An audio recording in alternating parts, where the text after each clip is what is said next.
Կարճ։ Երեկվա եթերը Իսրայելի հայոց ցեղասպանության ճանաչման հետ կապված ահագի գրառումներ էր իր մեջ պարունակում, որոնց զգալի մասը ինձ անհանգստացրեց եւ մտածելու տեղիք տվեց։ Ես հասկացա, որ Հայաստանում իսկապես մոլեգնում է դեռ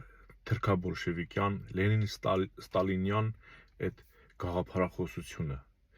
Մեր բարեկամները դարձել են մեզ թշնամի եւ մեր թշնամիները դարձել են մեզ բարեկամ։ Ինչի մասին է խոսքը։ Մարդկանց մոտ անտարբերություն, անգամ ադելություն է առաջացել Իսրայելի ուշացումով հայոց ցեղասպանության հարցը ճանաչելը։ Եվ ասում են, նրանք իրենց շահերի համար են ճանաչել։ Այո, իրենց շահերի համար են ճանաչել։ Այո, ես դատապարտում եմ ուշացումը։ Բայց եկեք մի այլ կողմից նայենք։ Իսրայելին ձեռնտու է հայոց ցեղասպանության ճանաչումը։ Թուրքիային ձեռնտու չէ հայոց ցեղասպանության ճանաչելը։ Այսինքն Թուրքիային ձեռնտու է, որ չճանաչվի, Իսրայելին ձեռնտու է, որ ճանաչվի։ Հիմա եկեք տեսնենք, մեզ ինչն է ձեռնտու։ Եթե Իսրայելի շահը հայերի ցեղասպանություն ճանաչելն է, Թուրքիայի շահը հայերի ցեղասպանություն չճանաչելն է։ Մեր շահը ում շահի հետ ենք մենք համընկեցնում։ Իսրայելի, թե Թուրքիայի։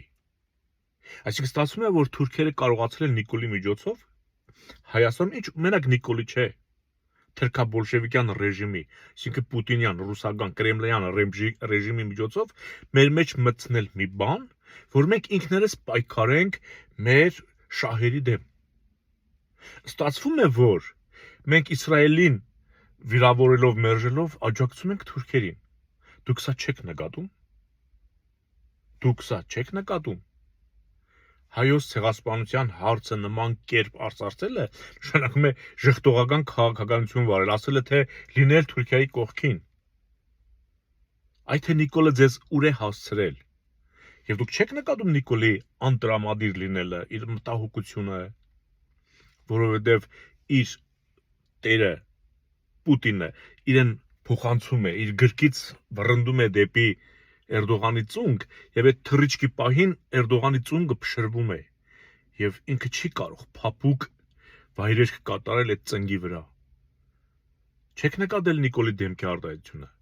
Չեք զգում, որ նախկիններն անգամ այլայլված են։ Հա, նրանց տերը հիմնականում Պուտինն է։ Նրանք թռիչքի ցատկելու հնարավորություն չունեն։ Նրանց այդ հնարավորությունը չի տրվել։ Նրանց տրվել է հնարավորություն Նիկոլի ցատկը ապահովել։ Բայց Նիկոլը այլայլված է, թռել է եւ մնացել օդում։ Պետք է մենք հասկանանք, անգամ Գարեգին Նժդեհը, եթե պետք էր Հիտլերի հետ ինչ-որ բան պայմանավորվելի օգուտ Հայաստանի, ինքը պայմանավորվում էր, որովհետեւ դա Հայաստանի շահն էր։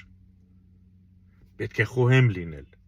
Որքան էլ ատելություն կա ինչ-որ ժողովրդիների կամ պետությունների հանդեպ, բայց եթե նրա ջուրը քո ջրաղացին օգուտ է տալիս, թեկուզ կարճաժամկետ, այս դժվարին պահերին, ինչու՞ չօգտվել։ Խոհեմ եղեք։